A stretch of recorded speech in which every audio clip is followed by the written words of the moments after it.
about another 10 or so other cards that really kind of like, you know, are like morph into whatever the metagame happens to be. Yeah, if you looked at one of the articles I wrote a couple of weeks ago, it was about the non-Delver decks in the metagame. And what I did was I looked at the shells of Infect and Zombies. This is a post-Portland article that I wrote. And the shell has a pretty solid base if you include the land, where they generally had about 50 to 52 cards that were the base part of that, and then a little bit of play after this. But Danny kind of throws a number into this with his Butcher Ghouls, his Bloodthrone Vampires, and then Active Aggression amongst other cards. So I mean, you really can, with those, you know, let's say 8 to 11 cards that are different from your version to another version, greatly change the character of the deck. Like, think about Delver. If a Delver deck is not running Geist of St. Traft and instead is running Blade Splicer, that often has ramifications that kind of reverberate throughout what your deck is capable of doing. And that might mean you're likely to go to 4 Restoration Angels. And now you're 5 cards different than another list, which might be like, let's say, I believe Helger Vigersma, who's running 17 land, is it? Yeah, 17 or 18. Not a lot of land. Basically, what I think the general story is you should always kind of like challenge the traditional orthodoxy of some of the deck lists. I mean, Danny's really done it here. A lot of the changes in Delver over the past weeks, you know, at some point Geist of St. Traft just came out. I mean, like, yeah, Blade Splicer was the common card. And the reason is, in Magic, the one constant is everything changes. You know, if you are a Geist player and suddenly you're in a world where there are tons of creatures on the table, Geist starts to look a lot less good. Yeah, and we saw decks without equipment, no equipment. They had Spectral Flight instead. That really brings a different angle, like puts a lot more pressure, changes exactly how you play against it. Especially sideboard cards. Okay, it looks like they're starting up. A lot of people thought this weekend was going to be the last hurrah for the ramp decks, and it looks like it's a bridemaid proposition rather than the bride. Reed Duke was our highest ramp player, Wolf Run Blue, 9th place in this open, and in the top 8 of the Invitational, I don't believe any of the players that were playing in the Invitational, they're in the top 8, had a Wolf Run list for their standard deck. They're going to be playing Legacy in the top 8, but those predictions of a last-minute push for Wolf Run did not seem to come true. Reed Duke trying, but just barely falling short. Yeah, so Josh is on the play. Danny is on the draw. Danny is mulliganing. Josh has had the option of going first because of his higher standing. It's one of the new changes that has recently happened for tournaments for the top 8. People of the higher standing get to choose to play the draw, so it's really, really important to actually win some of those crucial late rounds, or maybe not even draw into the top 8 sometimes. You know, one of the things I definitely saw at a recent Open, I can't remember if this was in Detroit or after that, but it was after that announced change. Kudos, WotC, for making organized play better. And what's this? A turn 1, is that a Delver? Yep. Turn 1 Delver. And turn 1 Diagraph Ghoul from Danny. This is the way that these two decks both want to start. But kudos to WotC for that change of the higher seed getting the choice, because it really does influence decision making in a good way. Yeah, and it really shows that, you know, I mean, tournaments have been run for, you know, almost 20 years now, and they're still innovating, still changing, just like the formats. Delver joins Delver, and the corpse that is on the table, that Diagraph Ghoul, gets to come on in and gets joined by a Butcher Ghoul. And Josh Robinson, natural flip, Thought Scour, ouch. Needed to wait 1 turn for it, but basically got the second Delver as part of the bargain. I know the secret. So Josh is thinking whether he's going to take the Thought Scour. Really, really puts Danny on the back foot, bringing Danny down to 13 life.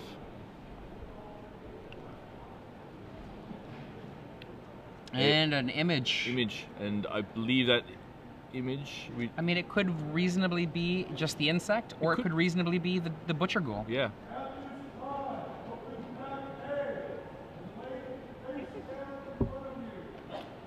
attacks for 3, brings Josh down to 15.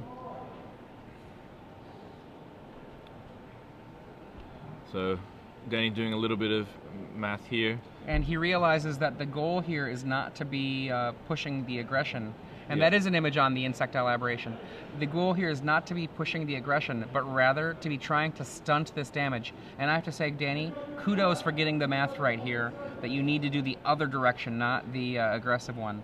That's one of the hardest skills for aggressive decks, is recognizing when they have to make choices to slow the game down rather than go as fast as they want. Yeah, one of the key things you'll see here is that play basically meant that this attack only brought Danny down to 7, which actually means that without, let's say, a Vapor Snag or a Gut Shot, he does not have lethal. He needs to present something else.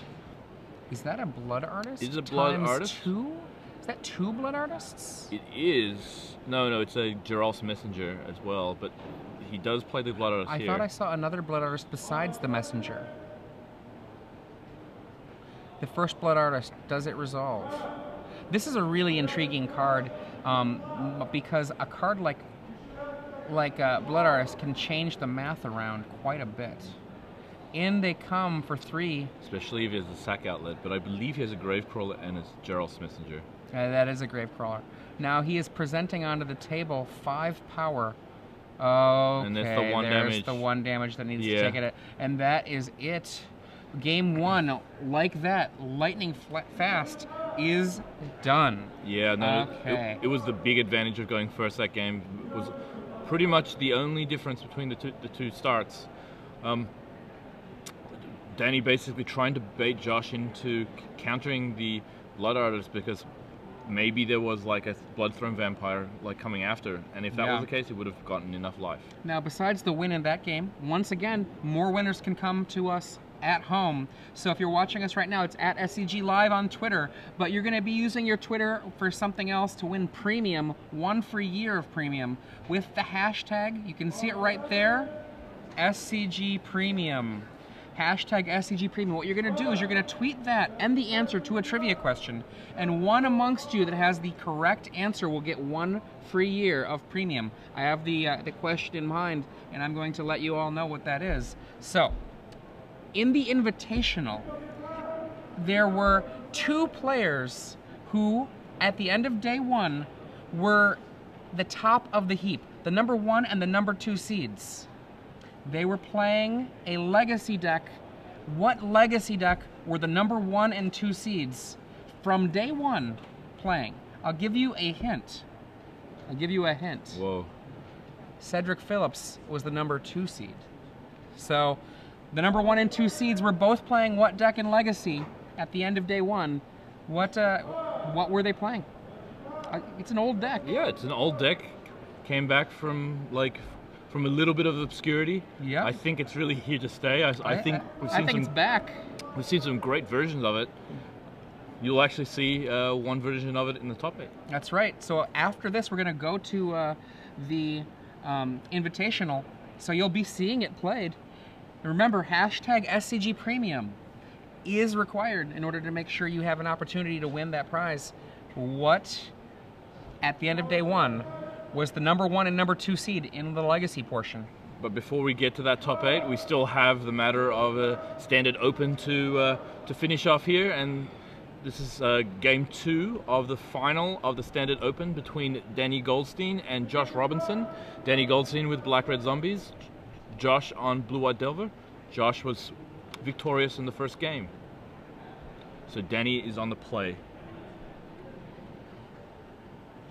Now, Danny, I think the thing that's kind of interesting, that Danny Goldstein, the number 4 seed in this tournament, barely edged out by Josh Robinson as the number 3 seed. If Danny had gone first, I think this could have been a very different game. You know, they both had the opening start that they want, Delver and then Diregraph Ghoul. But let's change it around, and Danny goes Diregraph Ghoul, and then Josh goes Delver, and then Danny attacks for 2 and lays another creature. On the turn 3, he wouldn't have had to volley. He could have just laid instead the Giraffe's Messenger and only been facing down 3 in the air instead of 6 in the air. Yeah, so one of the changes I've seen in Black Red Zombies, and it's not in Danny's deck, is the change of Brimstone Volley to Flames of the Firebrand. That actually would have probably made the difference in this game. Would have been able to take out a Insectile Aberration and the image. Instead, the volley could only hit one thing, could only stop 3 damage rather than 6 damage. It could have made the difference, and it's those little changes that could really kind of like swing a matchup very, very well. Yeah, you were talking about Flames of the Firebrand yesterday, and I mean, this is a card that was so influential when it was printed that Patrick Chapin and me and Nate Heist made a song up about it. It was Arc Lightning. The chorus was, "Arc Lightning is very, very, very deadly." I'm kind of curious if this is the time for Flames of the Firebrand. A card like Arc Lightning or Flames of the Firebrand, that, for those of you who don't know, red 2 sorcery, split up 3 damage whatever way you want.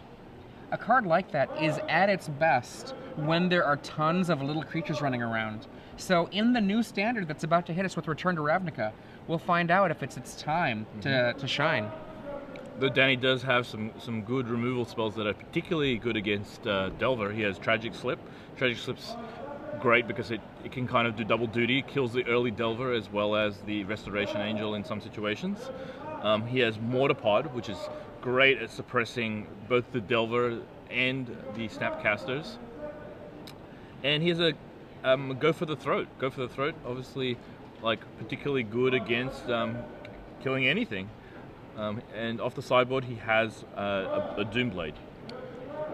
One of the really cool interactions that Danny has in his deck is he has an active aggression in his main and sideboard. Now, obviously, it can do the normal kind of like what is it, a Ray of Command style, kind of like stealing and attacking ability. You're going old school, Ray of Command. But the little bit different combination that Danny has is he has Bloodthrone Vampire and Falconwrath Aristocrat to sack creatures to. So what he can do is he can steal the opponent's creature, then attack with it, and then sacrifice it to his own creature later to basically ensure that his opponent doesn't get it back.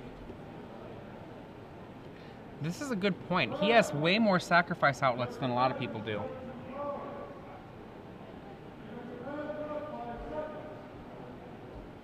If you're just joining us, I'm Adrian Sullivan here with Ben Seck. You can see Danny Goldstein on the left with Black Red Zombies. He is on the play. He lost game 1 to Josh Robinson with Blue White Delver. This is the finals of the Standard Open.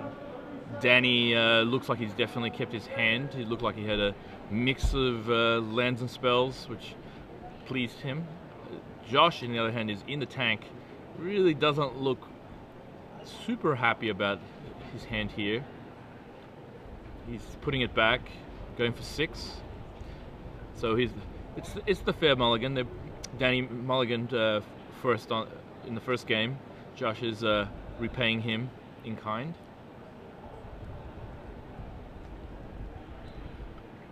Remember to tune in after this game.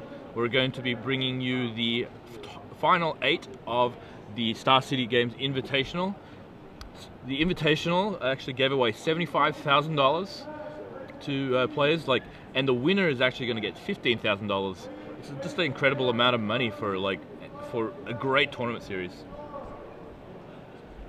A real quick hint: if you happen to see, we're talking right now about the premium question about the Invitational you just mentioned. If you happen to see Chris Bakula and see his answer, Countersliver, I'm going to let you all know that that is indeed a old archetype, an oldie but a goodie, and it is maybe even the old answer we're looking for, but maybe not. You be the judge. Countersliver. Now, if I remember correctly, Pakula has done some commentary of his own, and he's actually one of my favorite commentators of all time. No, absolutely. Chris is entertaining. He has a lot of funny anecdotes. He's a great player. He's made 3 top 8s. You know, and one of the things as a storyteller, he's been a very influential storyteller as well. I was hearing someone's bad beat story. It was just an overwhelming bad beat story, and I waited for him to say, and then you won? Nope, he didn't. No Pakula action there. We have an opening of the game. Diregraph Ghoul for turn 1 on Danny Goldstein's side of the table. Josh Robinson, nothing. And looks like 2 damage is going to hit. Danny Goldstein, is he going to lay up? Oh, it's a Blood Artist. I was thinking there might be a Butcher, but it's a Blood Artist. Looks like Danny has a good, pretty good hand. He's going to curve into a Geralt's Messenger next turn. Augur of Bolas finds a Vapor Snag. That 1/3 body is a sufficiently large body to hold off the Diregraph Ghoul without some help. Yeah, he's just drawn a Falconwrath Aristocrat, which is like a huge deal against the 1/3 body. He's also got a Geralt's Messenger. And Josh Robinson, he's got to be thinking, what's he doing to attack here? Why would he do that? Tragic Slip? Is that what I've got to worry about? Yeah, so he's probably playing it as Tragic Slip, Mortarpod.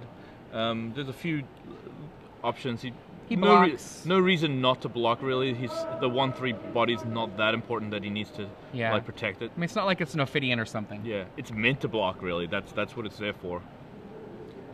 Danny Goldstein follows up with the Geralt's Messenger, doing 2 damage to Josh. Blade Splicer. This is going to be very valuable. The Blade Splicers, there are 3 in the sideboard, and that body, that 3 first striking body, that's a big deal. Holds off all of Danny Goldstein's attackers on the ground and forces him to turn to the air. But he actually drew a second Falconwrath Aristocrat, which is like an incredible card to really draw right now. He's like, he's gonna be able to bring Josh down to 12. Cavern of Souls, that's Vampire. Vampire. So and then also it represents yet another 4, another set of damage on the table because of the Blood Artist and the Geralt's Messenger. And the second one, like, is basically lethal at that point, especially in the face of the fact that he's got already a Brimstone Volley in hand.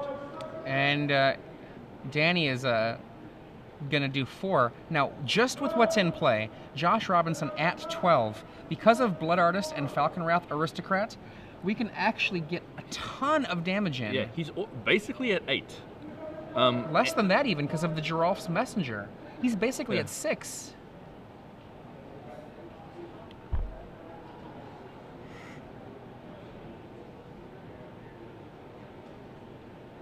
To be fair, he's at 7. He can only he can't sacrifice both the Aristocrat and the Blood Artist and have the Blood Artist in play. No, but he can sack the Geralt's Messenger twice. Yes, this is true. So there it is. Actually, you're right. So it's 8. Or pardon me. 2. 2 and 4. So he's so 6 is down there. Yeah.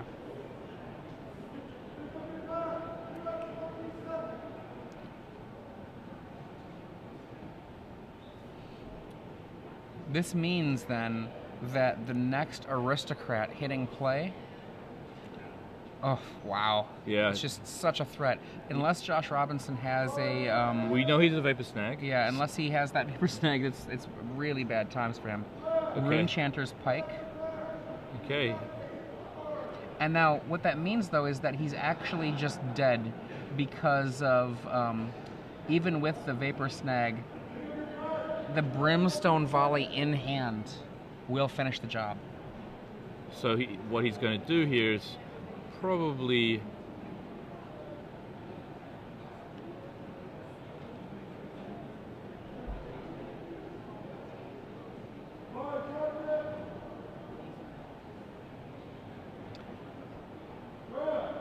And what you see Josh Robinson doing here is contemplating whether it's worthwhile to attack with his other creatures. So another Aristocrat. And he goes into the red zone with just the vampires. Vapor Snag hits one of them. He may sack it. He might. I think it's worthwhile to consider just actually letting it return to his hand, though, too. Because by returning it to his hand, that cavern means it can't be stopped on the way back down again next turn. I think Danny's already thinking about casting that volley, so he's trying to work out whether he will actually even need to cast it next turn. So he sacrificed. He returns it. He okay. returns it back to his hand. Go to 8. And remember, right now on the table is 6 damage, presuming. At the very least. He says go.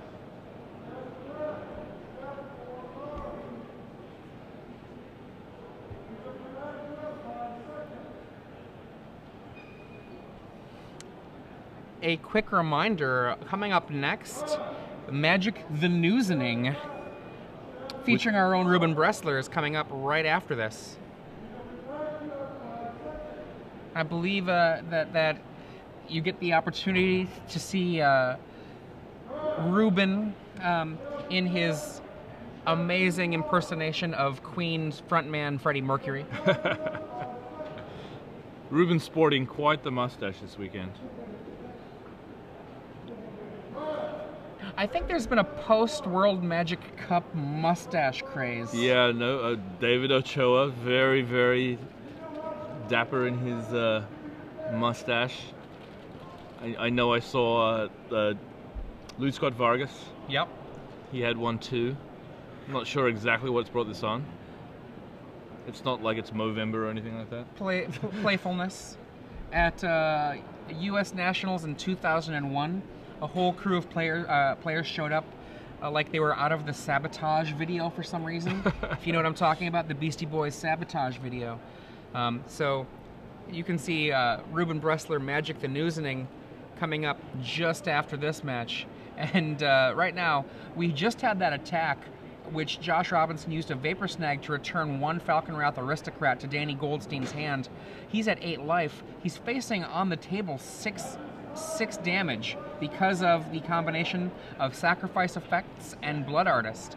Now, Josh Robinson untapped, trying to find a path out of what can only be called a mess. Yeah, no, he doesn't have a flyer to block the Aristocrat the next turn. He knows this, you know, if he's done the math, he knows that there's at least another 4 damage on table now.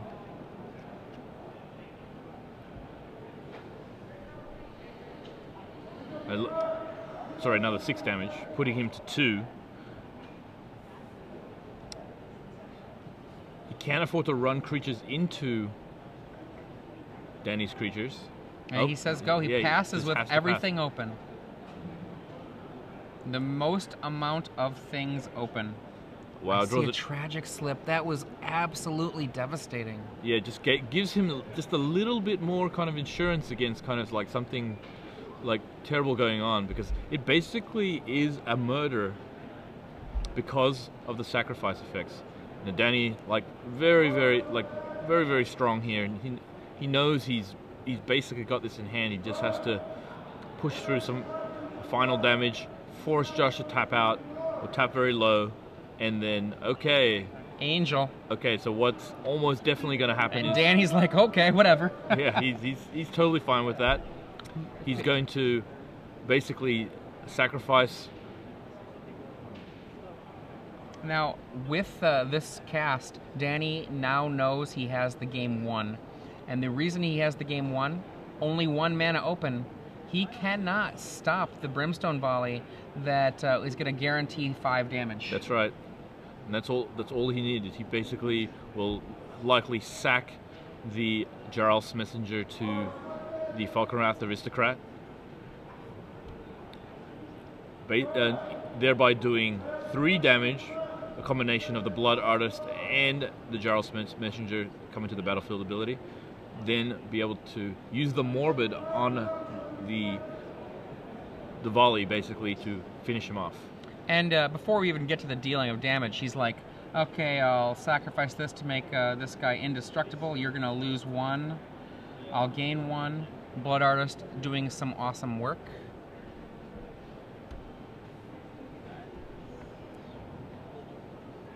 And how about this? Yep. So that is going to make us go to a game 3. Now, importantly, you're wondering, I hear a couple of you on Twitter saying, what is that yelling in the background? That is the sound of the first draft open being called. That's right. We have 32 players out there, 64 players out there drafting magic. That's 8 tables. The winner of each table is going to go on to a top 8 table, and that's one of 3 draft opens that are going on this weekend.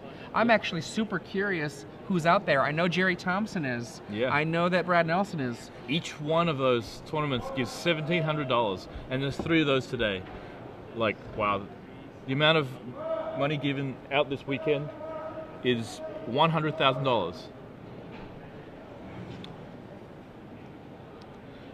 So Josh is back on the play. At the end of the game, he actually revealed that he had a Celestial Purge in his hand, so he was kind of like trying to work out exactly, you know, how he could get out of it. I think he was probably considering Celestial Purging the Blood Artist to try and like stop that amount of damage, but the problem with that is that the board itself, he could already sack the board and get him to 2. And definitely with the Brimstone Volley in hand, the game was pretty much over probably a turn ago. Yeah, now if you think about how quickly that game rolled out, that was a very fast game. I mean, we had a turn 4 Falconwrath Aristocrat, a turn 5 second Falconwrath Aristocrat, and a turn 6, well, here's the volley for the kill. So just having a look at Josh's sideboard, he actually has access to some very, very important cards for the matchup. He has 3 Celestial Purge, which basically act as a Vindicate for every one of Danny's non-land permanents. He also has 2 Oblivion Ring. The exile abilities are very, very important in this matchup, just because they don't trigger Blood Artist. They can both get Falconwrath Aristocrat, because Indestructible doesn't stop exile. These things are very, very important to kind of like the small edges in the sideboard really, really help him. Yeah, and now another thing about Oblivion Ring, in this matchup, Danny Goldstein has no ways to handle an Oblivion Ring. I mean, Oblivion Ring is just a hard removal spell. Yep. The other thing that's in the sideboard that I don't usually see in the sideboard is Blade Splicer. Blade Splicer is obviously like in the main deck a lot of the times, but very rarely have I seen it in the sideboard. The great thing about that is that it basically stops all of the ground defense of Danny Goldstein's deck. And you know what's funny is that Josh Robinson, he boarded in that Blade Splicer, and it did exactly what it was supposed to do. It said, you know what? You don't get to attack me on the ground anymore. And Danny was like, fair enough. Fair enough. Yeah, no, I think the Falconwrath Aristocrat is super important to know, to have in the deck. Basically, it gives out that reach, means that a lot of the gumming up effects like Augur of Bolas and Blade Splicer really don't stop the opponent.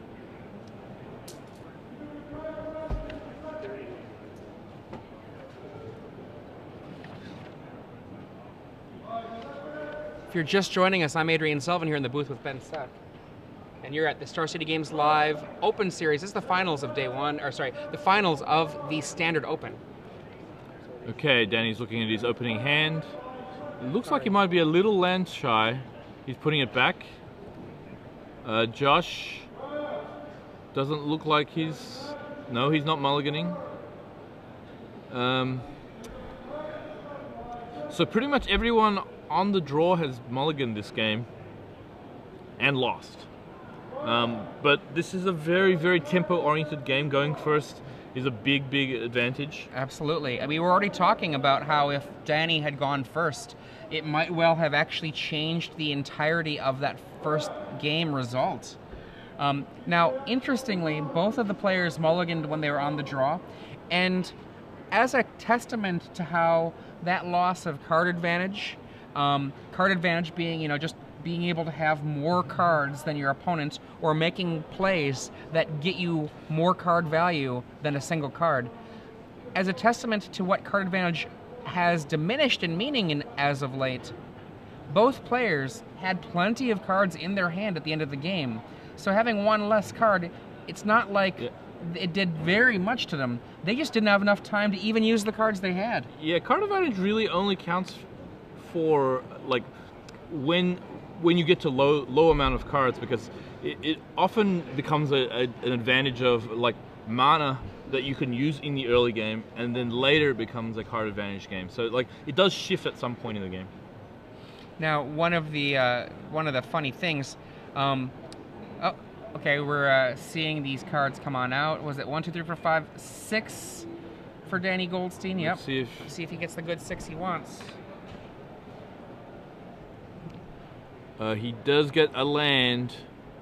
He gets 2 land, which I think he's going to be happy with. Oh, 3 land. He has a cavern, a swamp, a Blackheath Cliffs.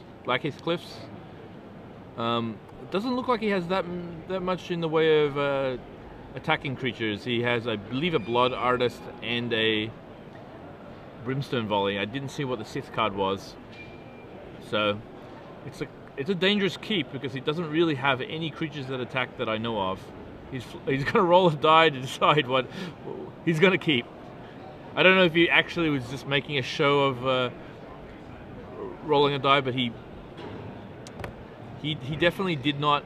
Oh wow, he drew a Digraph Ghoul. That's a big deal. So the other card he had in his hand was a Phyrexian Metamorph.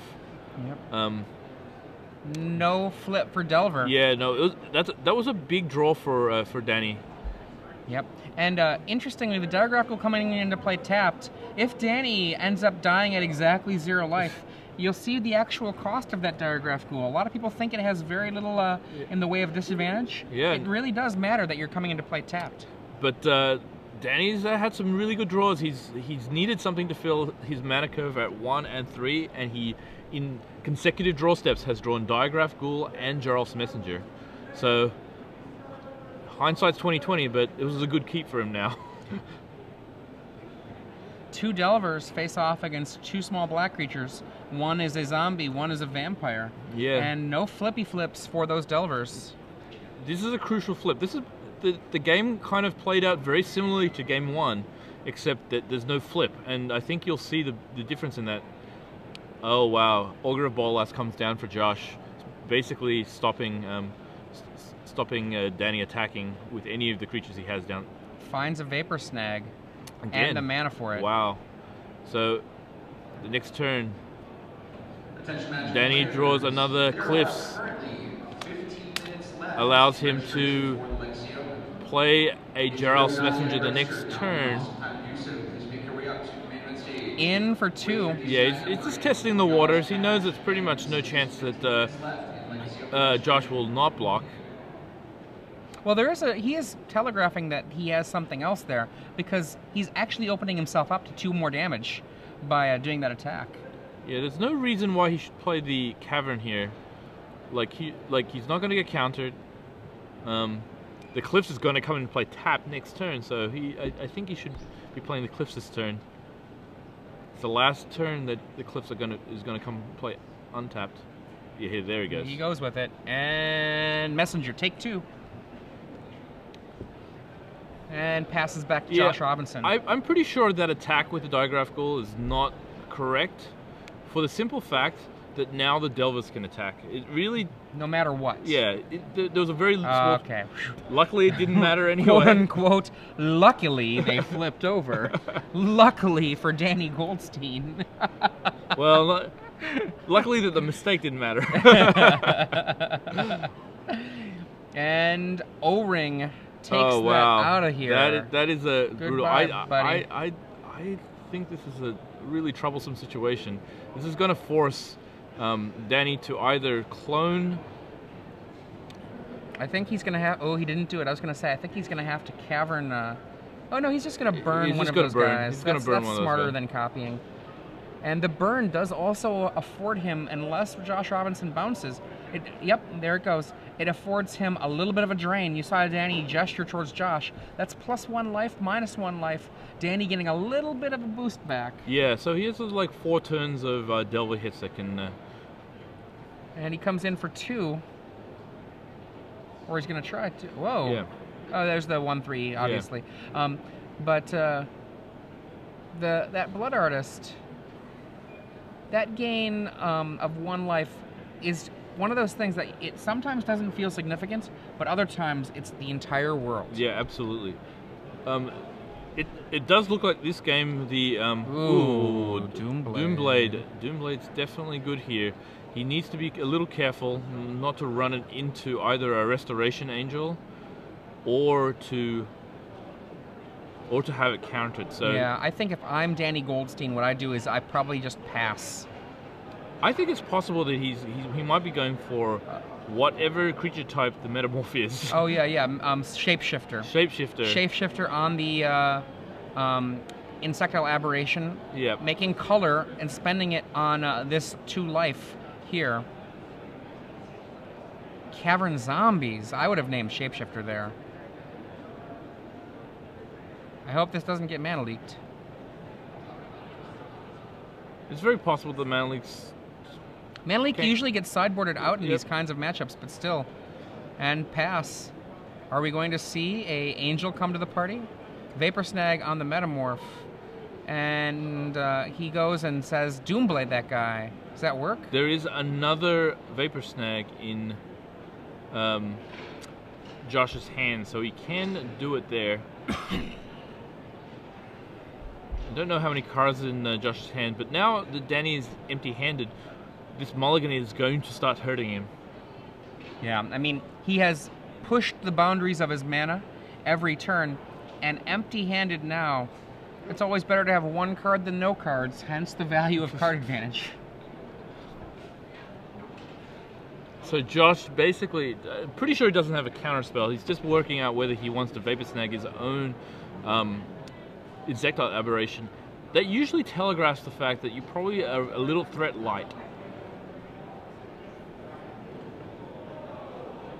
So he does it. He does, yeah.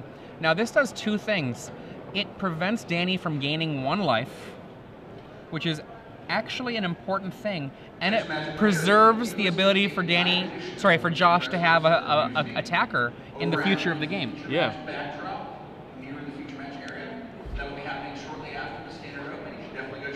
And the Delver is redropped. Okay. Just a quick note, in the draft open, some of our players over there, Joshua Cho, Brian Barondwin, Ben Hayes, Patrick Cox, Cedric Phillips, Jerry Thompson, Christian Colcano, Patrick Sullivan, and of course, Atlanta's own Saul Malka, inventor of the Rock. Now, Saul Malka has won every draft open he has come to, so good luck fighting against some of these big dogs here, Saul. Okay. One of the interesting things is, like, Danny cannot clone a flyer until it hits him once. So he actually has to go to 3 before he can actually play Phyrexian Metamorph again. And then go to 1 for paying it for it without the blue mana. Yeah, that's actually one of the reasons why I think naming zombies was not correct. I agree. Like, he's had to, now when he plays it, he has to pay 2 every time. If he actually had the Cavern on blue on Shapeshifter, he'd be able to play it for 4 mana, not having to pay the Phyrexian mana cost. Danny's really on the back foot here. He doesn't really have the tools. He really has to hope that Josh draws a few blanks for a few turns and doesn't flip the Delver. Yeah. I mean, I think the Cavern on Zombies was just not thinking it through. Yeah, no. You're used to naming something, and so you name it, but really something else might be the way. Yeah, especially because, I mean, it's very likely, and I think if he's played the matchup much, he knows that Mana Leak comes out a lot. So the actual uncounterability of the... Oh, wow. Wow. I think that is actually it, unless he draws a removal spell right now. Well, it's not it yet. I mean, Danny hasn't lost that 2 life from the Metamorph yet. It's true. It's true. He now can't cast the Metamorph. Metamorph is now locked out. Oh, what is this? Oh, it's going to be a... Oh! Wow. Out of the way. Take 2, take 4. Good game. The winner of the Standard Open in Atlanta is Josh Robinson with Blue White Delver. Blue White Delver holding onto its kingdom for the last Standard tournament. It can be played.